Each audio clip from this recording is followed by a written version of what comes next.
안녕하세요. 오늘도 와 주셔서 감사드리며, 그럼 오늘의 사연 바로 소개해 드리겠습니다. 저는 40대 초반의 여성입니다. 두꺼봐 헌집 줄게, 새집 다오. 이 노래 아시죠? 어릴 때 모래로 집을 만들면서 불렀던 기억이 생생한데요. 사람이 살면서 집만큼 소중한 게 또 있을까요? 내 몸 하나 편히 누울 곳 만드는 게 요샌 왜 그렇게 힘든지 모르겠어요. 전 30대 후반에 결혼했어요. 그러면서 집도 생겼죠. 대출 만땅 땡기고요. 2년차 신혼인데 인생 선배님들 결혼? 이거 정말 쉬운 거 아니네요. 저희는 경제 사정 때문에 아이를 낳지 않기로 하고 결혼했는데요. 남편이 결혼 후에 엄청 변덕을 부립니다. 덕분에 제 흰머리도 부쩍 늘었어요. 실은 저 결혼 무르고 싶어서 친정에 내려갔습니다. 엄마가 아프시다는 소식 듣고 당장 짐을 쌌어요. 하필 부부싸움 후 냉전 중에 짐을 쌌더니 남편이 퉁명스럽게 묻더라고요. 왜 집 나가게 너무 선 넘는 거 아니냐? 집 나가면 이혼에 불리하다는 거 모르지 않을 텐데 왜 소송까지 하시게? 이 보세요. 우리 결혼하면서 대출 얼마나 받았는지 알아? 거기다 소송까지 한다고 난 이혼 안 해. 돈 들어서 못해. 입 밖으로 나오는 말. 마구 내뱉었는데 그것조차 이혼하고 싶은 제 속마음을 숨긴 거였죠. 남편과 전 아이 낳는 문제로 갈등하고 있었습니다. 결혼 전 약속과 달리 남편은 아이를 갖자고 절 설득하고 있었어요. 전 절대 안 된다고 늦은 나이에 대출까지 했는데 아이 낳는 건 모험이라고 버티고 있었죠. 둘 다 맞벌이의 젊은 나이도 아닌데 남편이 철이 없다고 생각했고요. 그러나 남편은 진심이었어요. 이 정도 대출 없이 사는 집도 있어. 내 월급이 적은 것도 아니잖아. 한 명만 낳자 둘도 안 바래. 결혼 전에 아이 없이 살자고 약속한 거 큰 착오였어.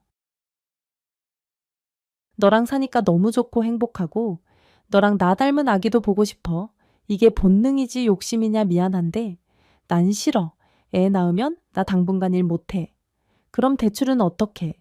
손가락 빨고 살아. 도저히 말이 안 통하니까 생각할 시간을 갖자. 우리 엄마 많이 아프시대. 당분간 친정에 가 있을게. 전 남편을 외면하고 친정으로 향했어요. 부모님께는 우리 부부 갈등 말하지 않을 생각이었고요.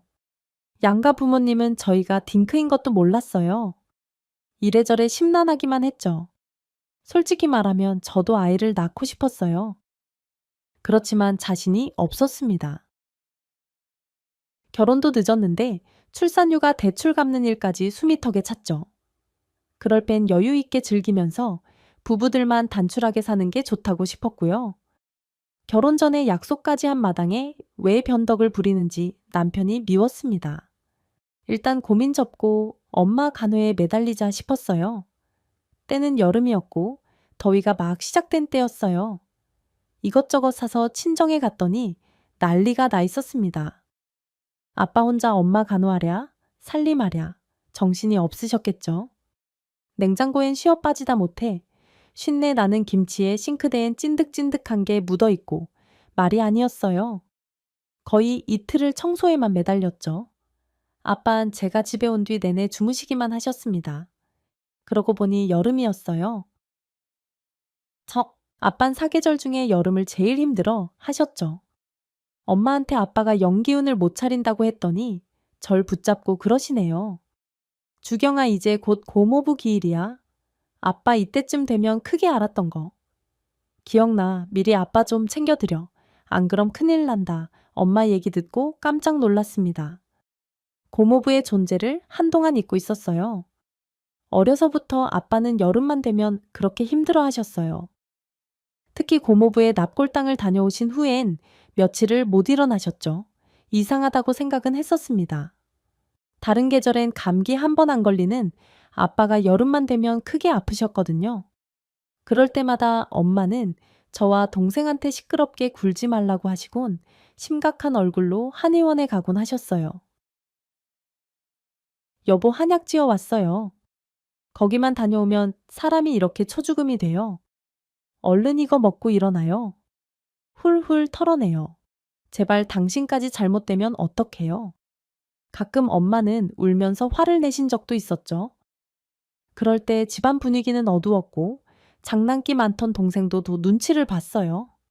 심지어 무당으로 보이는 사람이 와서 구슬한 적도 있었죠. 딱 한 번이었지만 분위기가 너무 소름 끼쳐서 기억이 나네요. 어떤 해에는 스님이 오신 적도 있었고요.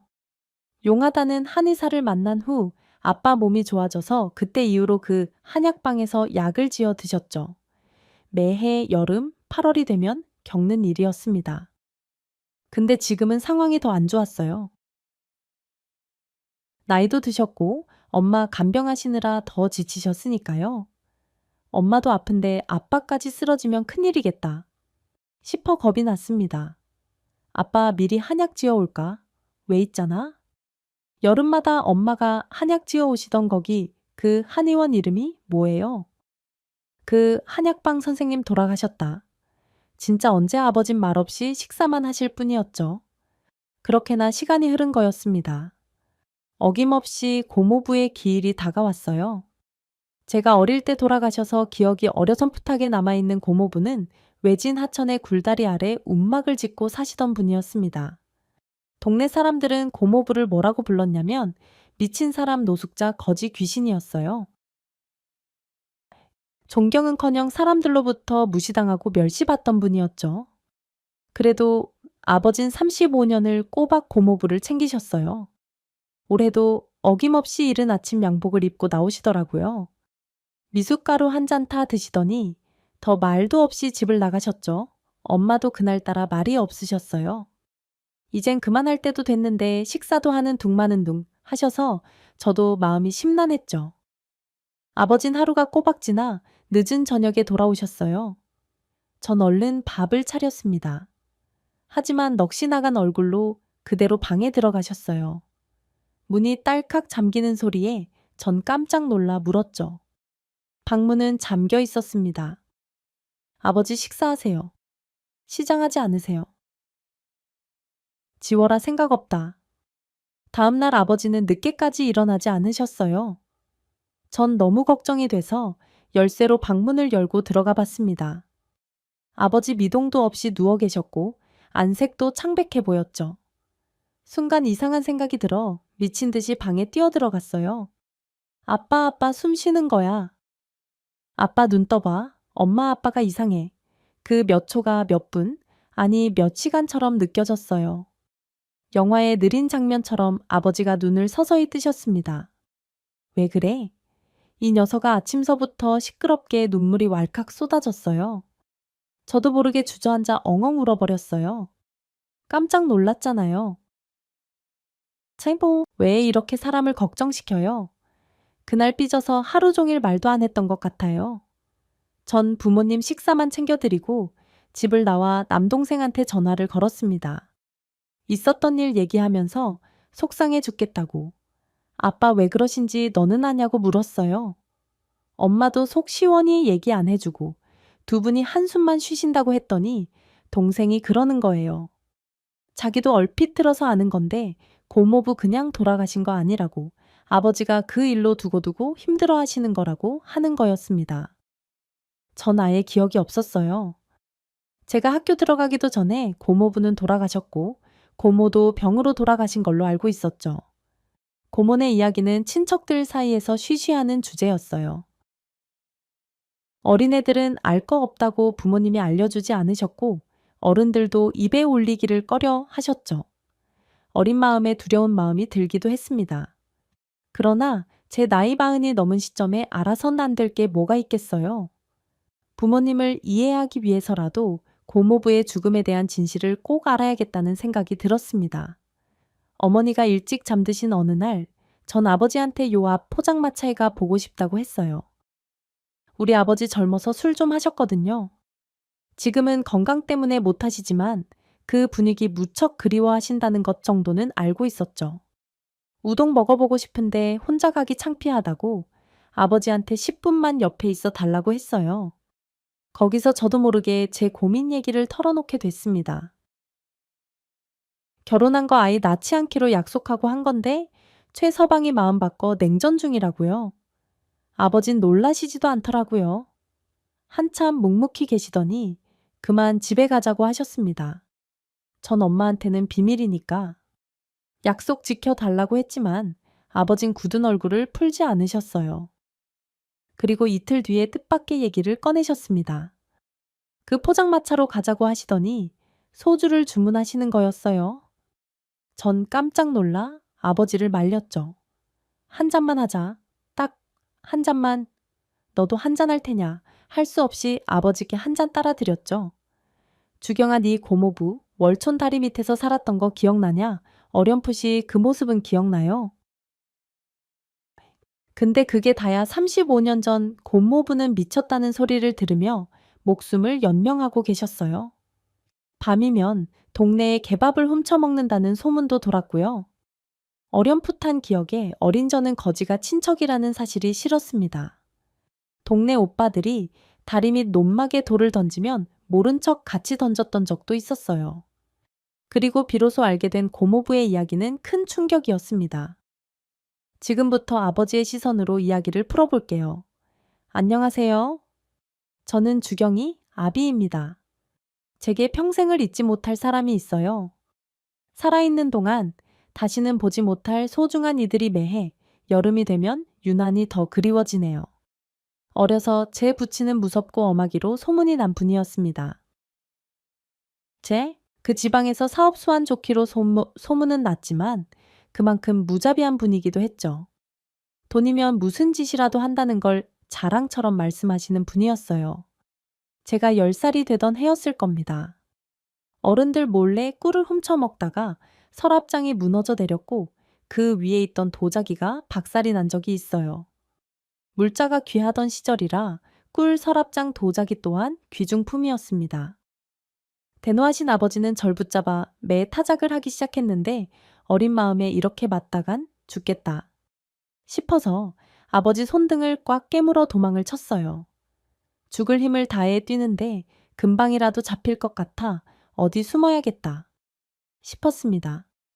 당시 저희 집은 마을에서 행세 좀 하는 집안이었고 재산이 많았어요. 꼬장꼬장한 아버지는 저한테 산 것들이랑 어울리는 거 아니라며 가난한 사람들을 대놓고 무시했고요. 없이 사는 집들이 모여있는 골목에는 발도 들이지 말라 하셨습니다. 도망가면서도 장애를 굴린 저는 가난한 이들이 모여 살던 곳으로 냅다 달렸죠. 하필 가장 허름한 집으로 꼭 숨어들었고요. 들어가 보니 아는 얼굴이 허연 죽을 퍼먹고 있었습니다. 거긴 개똥이네 집이었어요. 가난한 모자가 먹을 게 없어. 나무 껍질을 뜯어먹고 산다고 매일같이 설사만 해서 냄새가 진동을 한다고 해서 그 집의 별명이 개똥이었습니다. 개똥인 툭하면 놀림받고 무시를 당하는데도 기가 죽지 않았어요. 그래서 더 애들이 괴롭혔고요. 아버지 피해 살기 위해 도망친 곳이 개똥이네였어요. 제가 숨이 턱에 차서 헉헉거리니까 개똥이가 벌떡 일어났습니다. 여기 왜 왔어? 나 좀 숨겨줘. 빨리 안 그럼 아버지한테 나 맞아 죽어. 눈치 빠른 개똥이는 절 확 잡아 끌었습니다. 거적대기로 가려놓은 집 안에 저를 숨겨줬어요. 쉰내가 확 풍기는 낡은 이불 안에서 정코를 막아야 했죠. 간발의 차이로 아버지 말소리가 들려왔습니다. 정말 이 골목까지 아들을 찾으러 오신 거였어요. 전 들켜서 잡힐까봐 심장이 터질 것처럼 뛰었습니다. 코딱지만큼 좁은 집이라 골목에서 나는 소리가 바로 옆에서 나는 것처럼 들렸어요. 김보철이 나와 이 집안 살림을 걷어 내놓고 도망을 쳐. 이 괘씸한 녀석, 넌 오늘 뼈도 못 추릴 줄 알아. 아버진 보통 분이 아니셨습니다. 곧 제가 숨어든 개똥이네 집문이 부셔지는 소리가 났지요. 아이고 이게 무슨 냄새냐. 아, 웬 신내가 이렇게 지독해. 이 녀석아 너보다 한 뼘은 더 큰 형 못 봤냐. 아, 이쪽으로 지나갔다고? 아, 그 형이요. 저 반대편으로 꽁지 빠지게 도망가던데요. 오늘 날 잡았다. 아주 김보칠이. 아, 거기 안서 아버지 발소리가 대로변으로 사라지는 소리가 들렸고 그제야 전 거적대기 밖으로 나올 수 있었습니다. 살았다는 생각과 함께 맥이 탁 풀리면서 주저앉았죠. 그리고 집안 상황이 눈에 들어왔어요. 개똥이가 먹는 건 멀건죽이었습니다.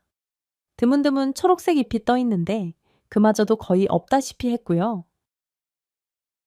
이게 저녁이냐고 물었더니 맞대요. 엄마는 어디 가셨냐고 했더니 일하고 오밤중에 오신다고 하더라고요.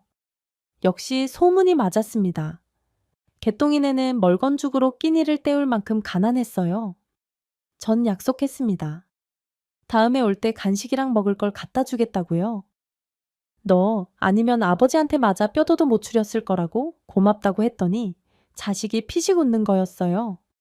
개똥인 무서운 분이라도 좋으니 아버지랑 살아봤으면 좋겠다고 하더라고요.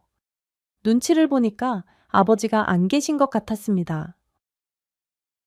너 아버지 안 계시냐? 응, 나 3살 적에 돌아가셨다 근데 너 그거 먹고 기운이 나냐? 너 크림빵 먹어봤어. 짜장면은 크림빵 부자들은 화장품을 빵에 발라 먹냐? 짜장면은 멀찍이서 한번 봤지. 검은 국수 말하는 거지. 너 각오 단단히 해라. 앞으로 네 뱃속이 엄청 놀랄 거다. 내 목숨 살려줬으니까 은혜 갚는 셈치고 개똥이 네 입 호강시켜 줄 거니까. 그런 줄 알아 개똥인 저보다 1살이 어렸어요. 절 형이라고 부르며 잘 따랐죠. 게다가 생전 못 보던 맛있는 것까지 사주니 얼마나 잘 따랐겠습니까? 짜장면에 크림빵에 가끔은 도시락을 통째로 주기도 했어요. 불고기랑 제육볶음 동태전에 소시지까지 반찬이 늘 풍성했거든요. 저랑 친하게 지내니까 애들도 개똥이를 더 놀리지 않더라고요. 참 희한했습니다. 애들이 보면 더 영악했어요. 부잣집 아들이 데리고 다니는 애니까 함부로 건들지 말자. 뭐 이런 분위기가 형성된 것 같았죠. 한 번은 개똥이랑 왜 그렇게 붙어 다니냐고 여동생이 물었습니다. 제가 그랬죠. 개똥이 말재간이 여간 좋은 게 아니라고 같이 있으면 너무 재밌다고 했더니 자기도 같이 놀자고 하더라고요. 개똥인 타고난 이야기꾼이었어요. 수수께끼도 잘 만들어 오고 장바닥 돌아다니면서 들은 어른들 농담도 곧잘 주워 듣고 와서 해줬죠. 한 번 흥이 나면 속사포처럼 말을 쏟아내는 재주가 있었어요.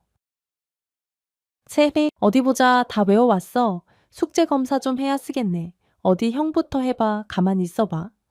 김수한무 거북이와 두루미 삼청합자. 삼청합자. 아웃이 다음에 뭐였더라? 아니 형은 공부도 잘한다면서 이것도 못 외워. 와 어디 영희 네가 외워봐라. 상품은 여기 돌멩이요. 돌멩이 갖다 얻다 쓴데 너나 가져라. 이 돌멩이가 보통 돌멩이가 아니라니까. 내가 며칠을 이 돌멩이에다 치성을 들였는데 소원을 들어주는 짱돌이라면 믿을래 그걸 누가 믿냐. 짱돌은 너나 갖고 난 다 외웠으니까 잘 들어.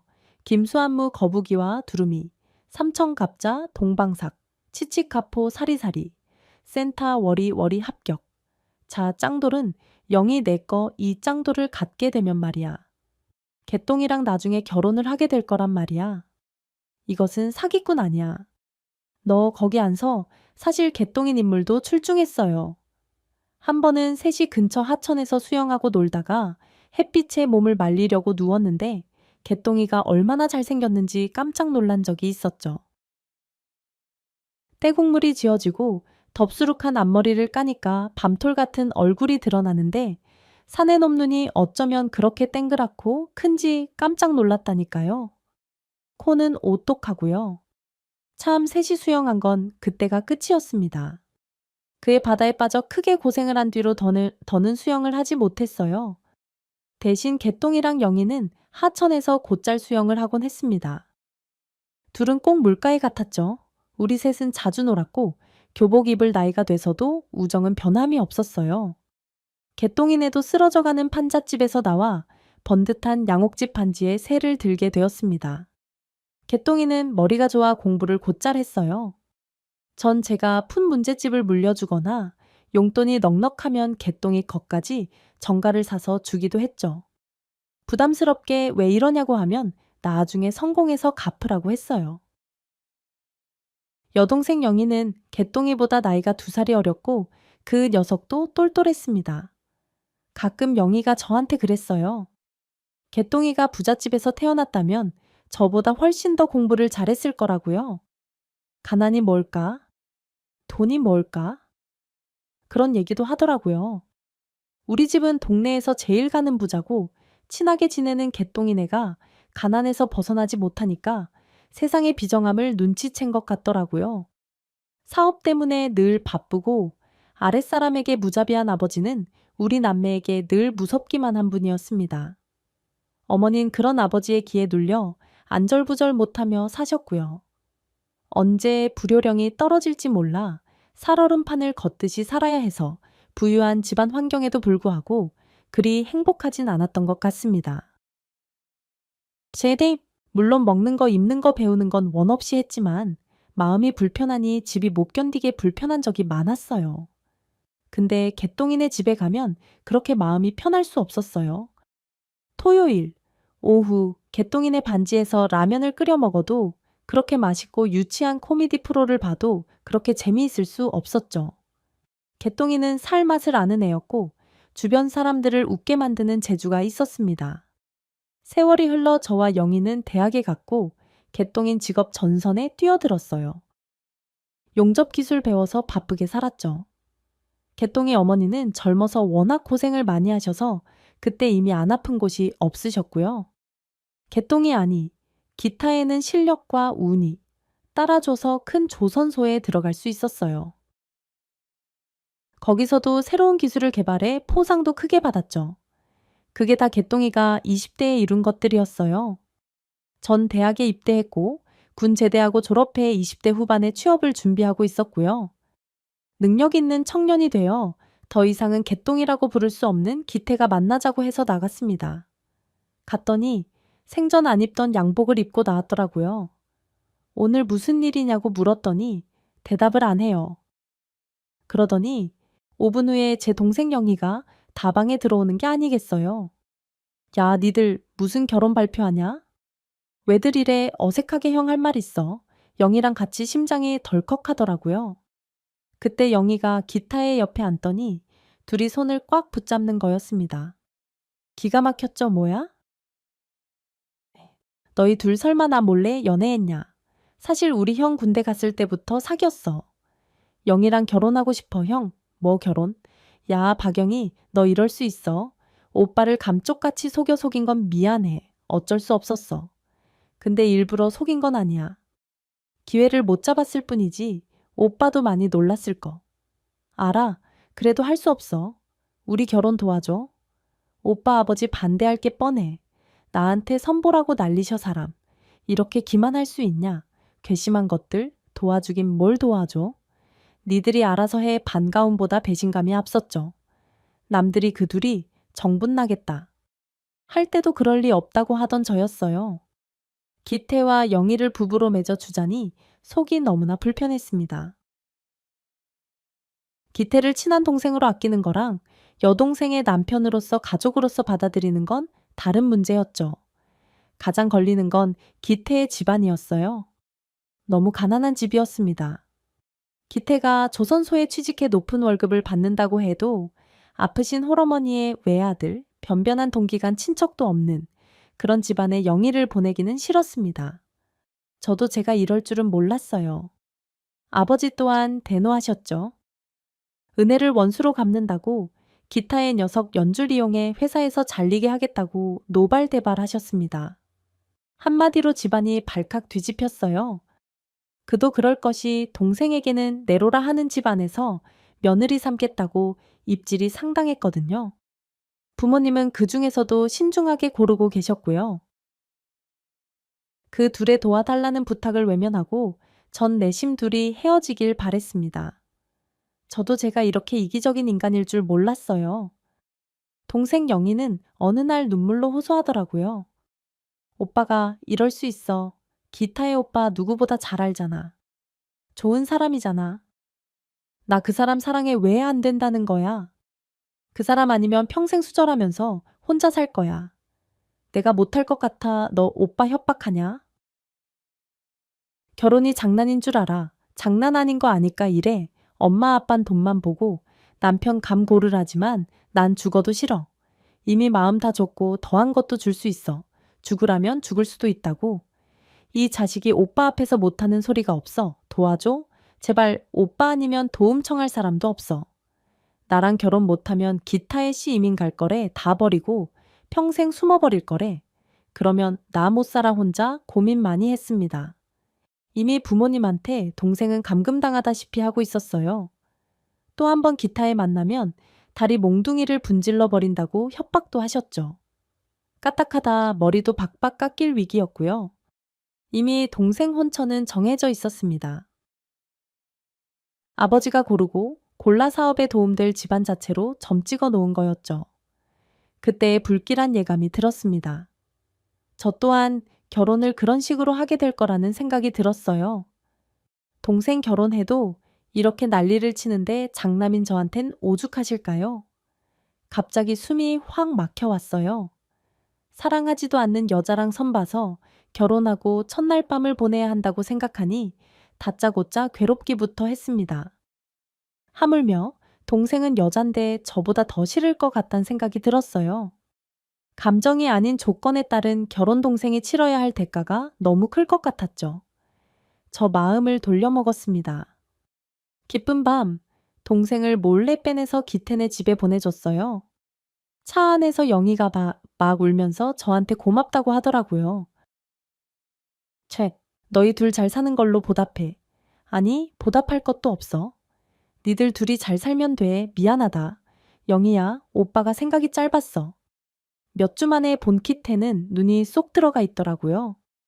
둘이 생이별에 얼마나 마음고생을 한 건지 펑펑 우는데 저까지 코끝이 찡했습니다. 내일 저 떠나려고 했어요. 고맙습니다.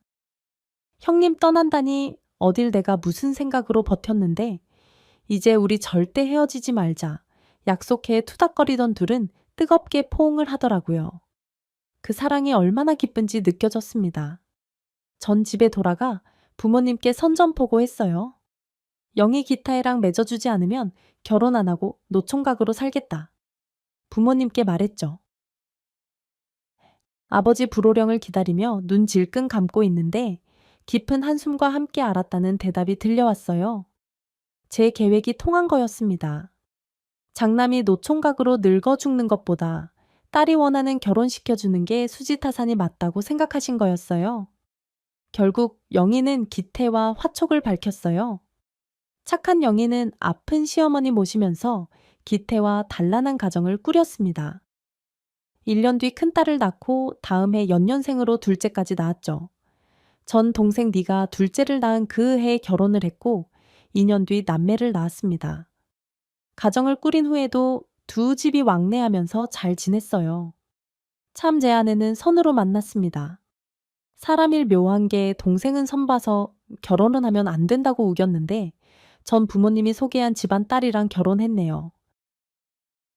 아버지 노여움도 풀리시고 평탄한 생활을 이어가던 중이었죠.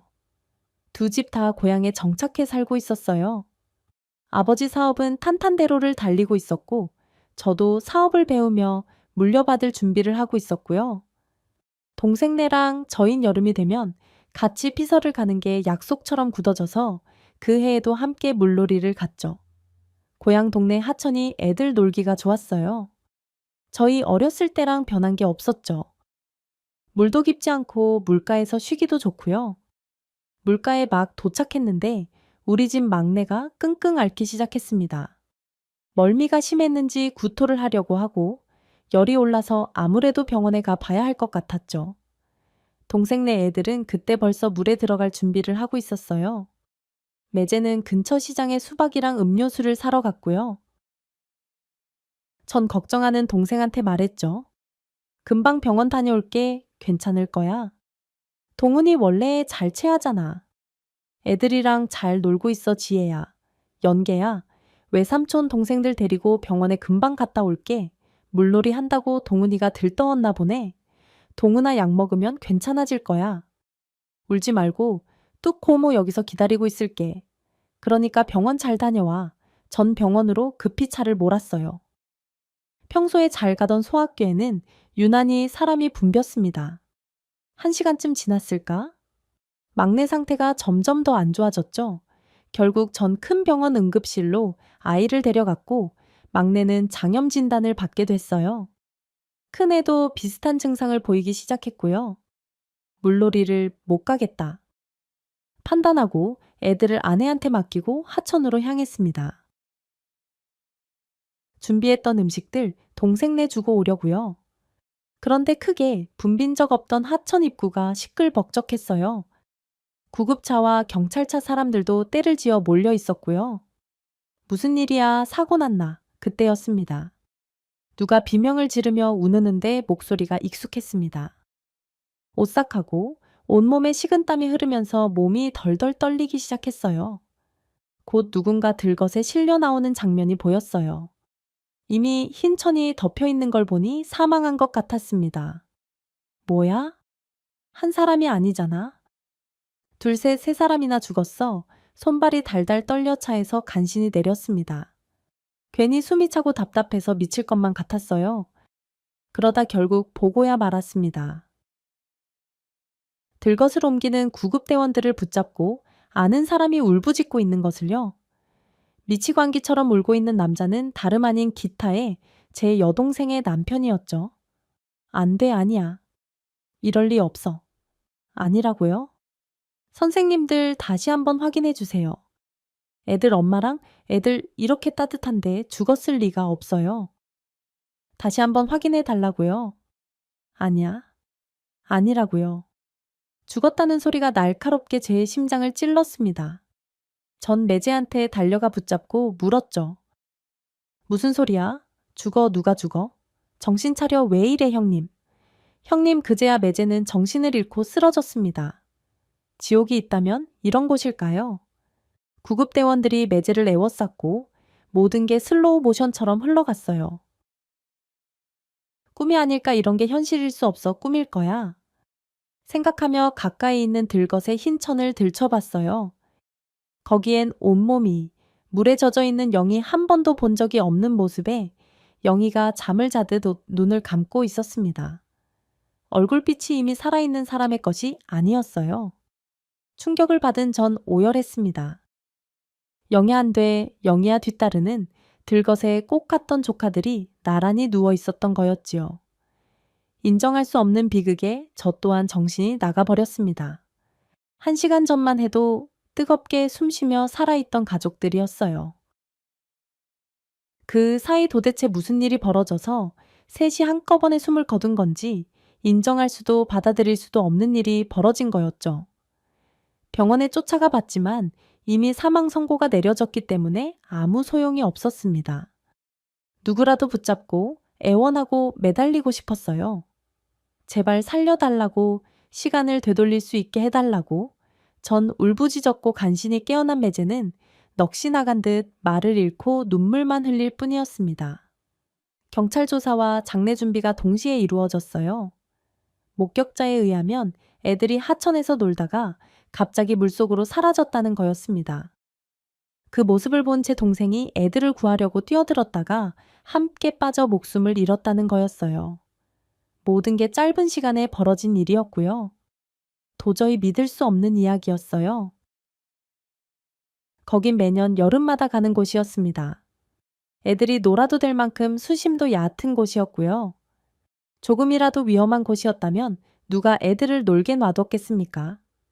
얼마 안 있어 부모님이 달려오셨어요. 저와 매제를 붙잡고 오열하셨습니다. 애들 안 보고 뭐 했어? 둘은 어디 가서 뭘 했어? 영희야, 내 딸 살려내라. 우리 손녀들 아까워서 어떡해.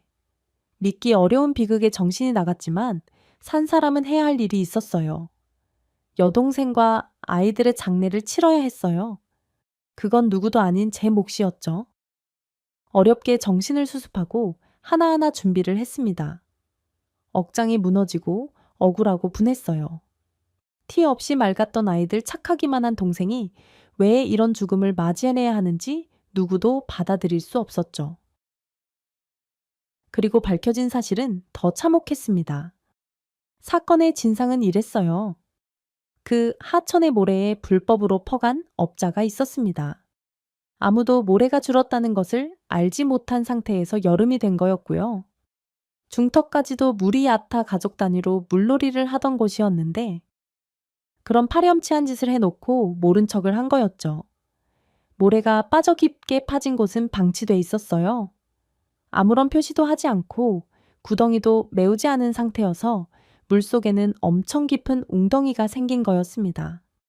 그곳에서 귀한 생명을 3명이 앗아간 사고가 벌어졌던 거였어요. 누군가의 이기심이 큰 불행으로 이어진 거였습니다.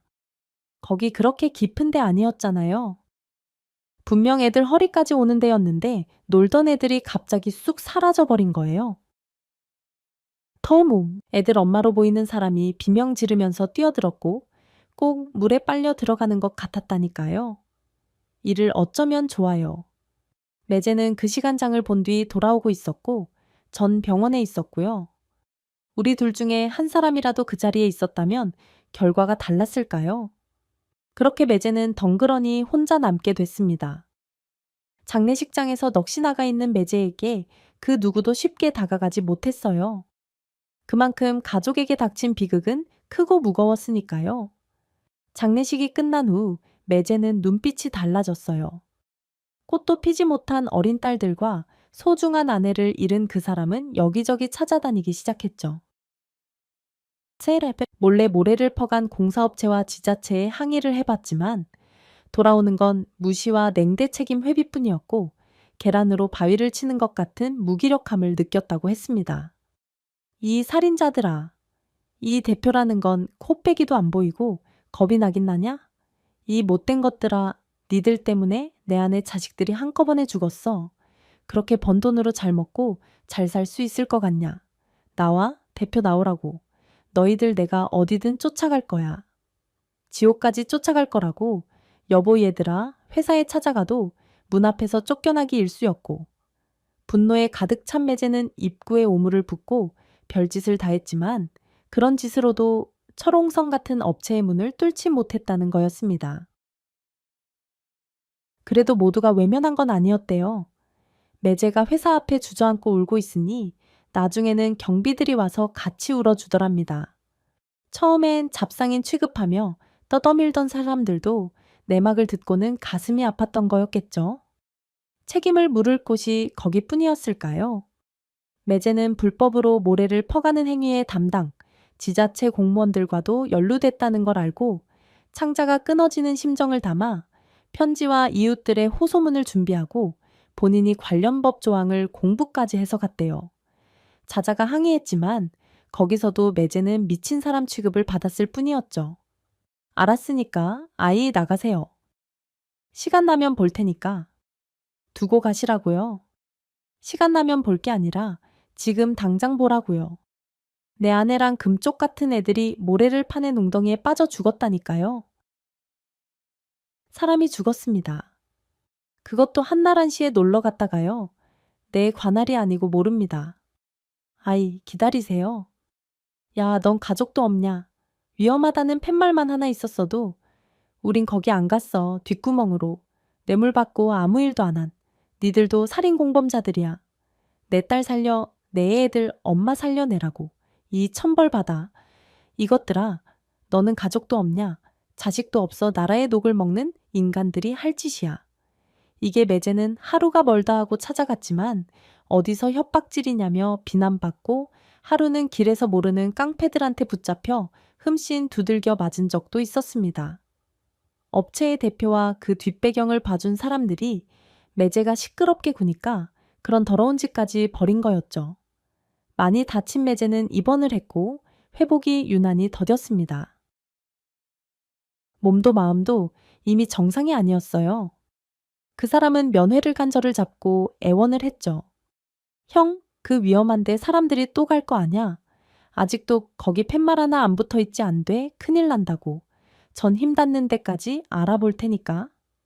일단 몸부터 회복하라고 했지만 매제는 중얼중얼 넋이 나간 채 그 얘기만 반복했습니다. 거기 그냥 두면 안 된다고, 절대로 안 된다고 말이죠. 저 역시 불법으로 모래를 퍼간 업체와 지자체의 담당부터 책임자를 찾아다녔지만 어디서도 속 시원한 말을 들을 수 없었어요. 너무 막막하고 답답했습니다. 가는 곳마다 문전박대에 다시는 찾아오지 말라고 엄포를 놓더라고요. 꼭 죄인 다로등 밀어내고 입도 뻥긋 못하게 하니 분하고 원통했어요. 매제는 그 순간에도 처절하게 견디고 있었어요. 그리고 제 부모님도 무너졌습니다. 사업이 갑자기 기울었고 저도 빚을 떠안게 됐어요. 부모님도 건강이 악화돼 병원 신세를 지게 되셨고요. 사람들은 수군거렸죠. 제 아버지의 악행에 대해 뒷말을 하는 것 같았어요. 젊어서 그리 돈돈하고 못 사는 사람들 착취하고 못 살게 하더니 벌 받았다고요. 전 할 말을 잃었습니다. 연이어 몰아닥친 불행을 감당하기도 벅찼어요. 이후 믿을 수 없게도 그 하천에선 비슷한 사고가 몇 번 더 일어났습니다. 천만다행으로 그 사람들 목숨을 잃지 않았지만 건장한 성인 남자도 하마터면 큰일 날 뻔했어요. 모래를 다시 메우지 않고 위험 표시도 없어서 위험한 상황이 반복되자 오히려 동네 사람들은 매제와 죽은 여동생을 비난하기 시작했죠. 아무래도 물귀신이 있는 모양이야. 아유, 누가 들을라 들으면 어때 내 아들이 거기서 죽을 뻔했었는데 맨 처음에 빠져 죽은 여자랑 그 딸들 있잖아. 자기들끼리 구천을 떠도니 억울한 거 아니겠어. 그 집 남자도 반 미쳤잖아. 에휴, 그러니까 굿이라도 하면 좀 좋아 괜히 엄한 사람 잡을 뻔했잖아. 그러면 동네 차원에서 굿을 좀 버려볼까? 그 하천에서 말이야. 왜 우리 돈 들여서 굿을 해? 그 남자가 해야지. 하여간 그날 이후로 동네가 조용할 날이 없어. 어쩌다. 그 얘기를 들은 전 가만히 있을 수 없었습니다. 평생 아물지 못할 남의 상처에 소금 뿌리면 시원하냐고. 당신 아들 살아 돌아온 거 다행이라고 생각하고 입 다물고 있으라고 했어요. 지금 뭐라고 했어요? 저 뭐 미쳤다고 했습니까? 그 사람이 정말 미쳤으면 불법으로 공사한 그 업체랑 담당 공무원들 어떻게 찾아갑니까? 네, 똑같은 사고 벌어지면 안 된다고. 자기 몸 다쳐도 나한테 애원하는 사람이에요. 굿을 하던지 말던지 당신들이 알아서 하세요. 어디 사람 같아야 말을 섞지. 아니, 나는 우리 아들이 죽을 뻔해서 놀래서 그랬지. 사람같이 좀 삽시다. 내 힘을 보태주지 못할 망정 엄한데 화풀이 합니까? 그런 일이 반복되자 매제는 세상에 사람이 질려버리는 것 같았습니다. 누가 봐도 미친 사람처럼 하고 다녔고 행동도 딱 그랬어요. 한마디로 정신줄을 놓은 거죠. 온전한 집에서도 못 살고 하천 그늘진 곳에 움막을 짓고 거지처럼 살아가기 시작했습니다. 하는 행동은 한결같았어요. 여름이면 물놀이를 오는 사람들을 위험하다며 쫓아내기 바빴지요. 사정 모르는 사람들은 무서워서 피하고 기분 나빠서 그곳에서 나갔고요. 경찰도 여러 번 출동했지만 매제를 그곳에서 내쫓을 수는 없었습니다. 가족들을 비롯해 이웃들이 그만하라고 아무리 말려도 소용없는 노릇이었죠.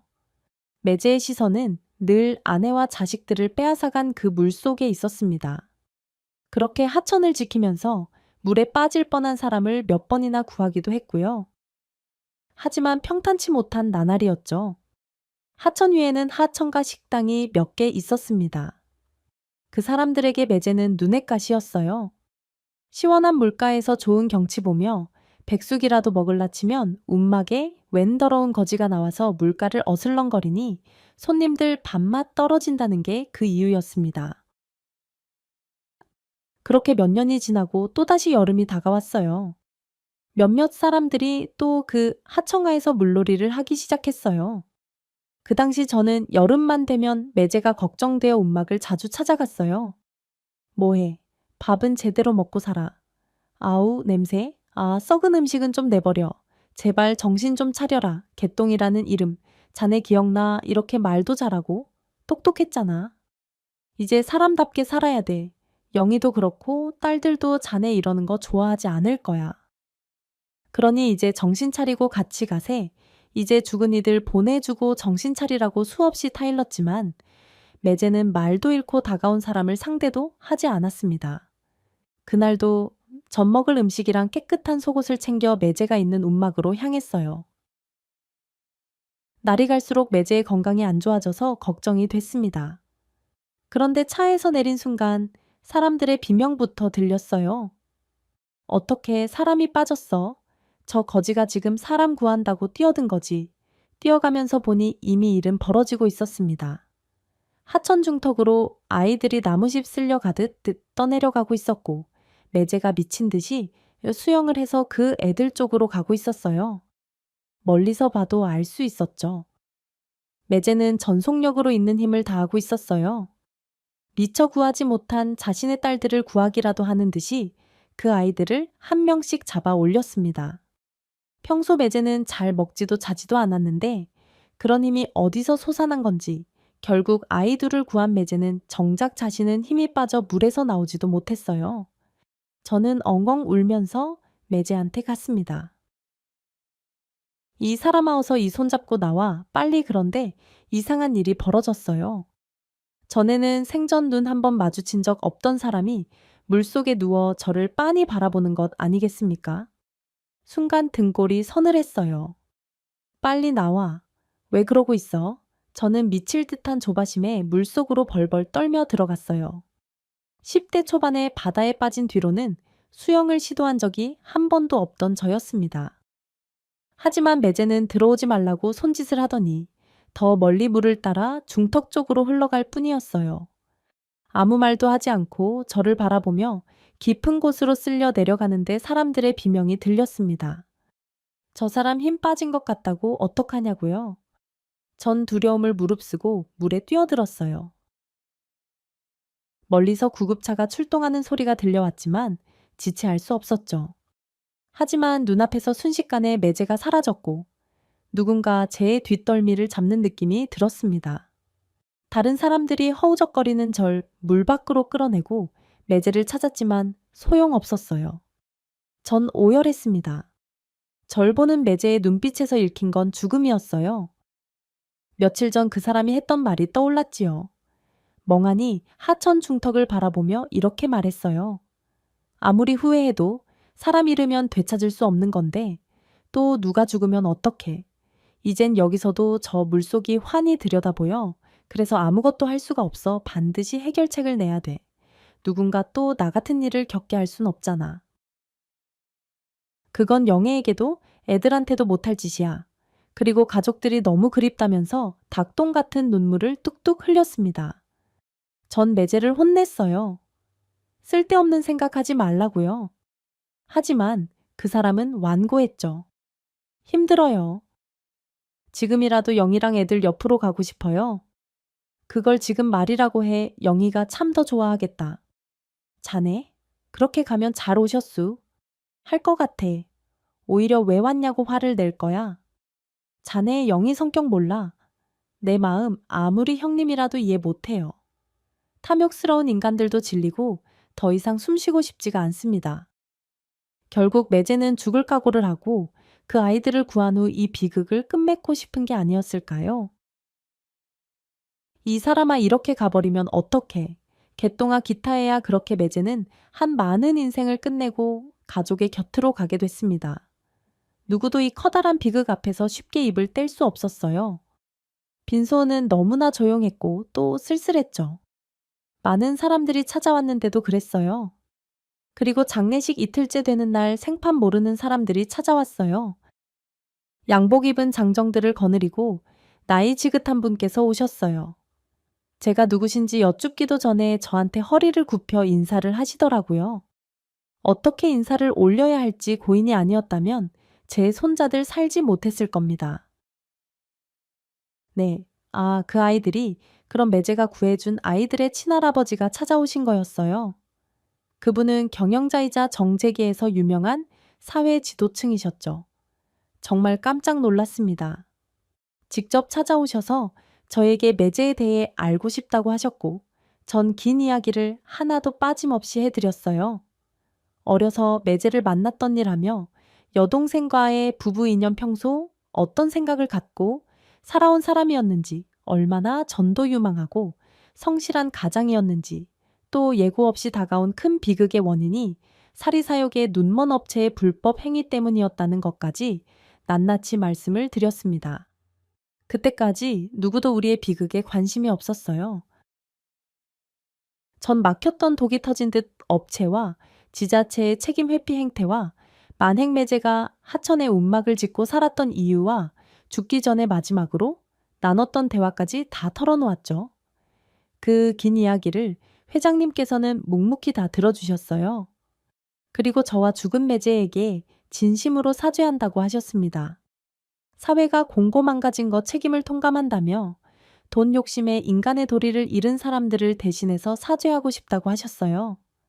전 그제야 뜨거운 눈물을 마음 놓고 흘릴 수 있었습니다. 속으로 매제에게 이렇게 말했어요. 기타에 이 사람아 드디어 우리 얘기를 들어주는 사람 만났어. 자네가 해낸 거야. 해낸 거야. 저 듣고 있지 보고 있지. 자네 억울한 마음, 원통한 그 사연 이분이 알아주시네. 이제 조금 한이 풀려. 이 사람아 회장님은 그렇게 호련히 떠나셨고 전 납덩어리처럼 무거웠던 마음을 조금은 털어낼 수 있었어요. 회장님께서도 이 일에 끝까지 관심을 가져주겠다고 하셨고 결국 하천 모래를 몰래 퍼가던 업체는 처벌을 받았습니다. 뒷돈을 받아 불법 행위를 눈감아주던 지자체 공무원들도 옷을 벗게 됐고요. 저지른 죄에 대한 합당한 벌까지 받게 됐죠. 해당 하천은 재정비 후 수영금지구역으로 지정됐어요. 더 이상 그곳에서 물놀이를 하는 사람이 없어지게 된 거죠.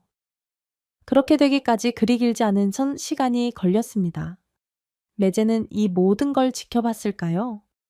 안타깝게 숨을 거둔 매제의 기일은 한여름입니다. 더워지기 시작하면 꼼짝없이 그리움에 붙들리네요. 전 잘 차려입고 납골당에 갑니다. 시간이 멈춘 그곳에서 과거로 시간여행을 떠나게 돼요. 지금도 매제와 영희 꽃같이 예쁘던 지혜와 영희가 어디선가 잘 지내고 있을 것 같습니다. 어쩌면 이 말이 맞을지도 모르겠죠. 내 식구는 분명 함께일 테니까요. 여기까지가 아버지한테 들은 이야기예요. 어느새 제 얼굴도 눈물로 젖어 있네요. 어렴풋한 기억에 고모부의 모습이 떠오릅니다.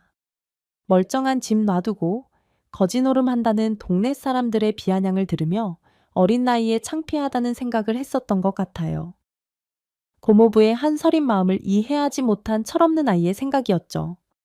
전 그 하천에 혼자서 가봤습니다.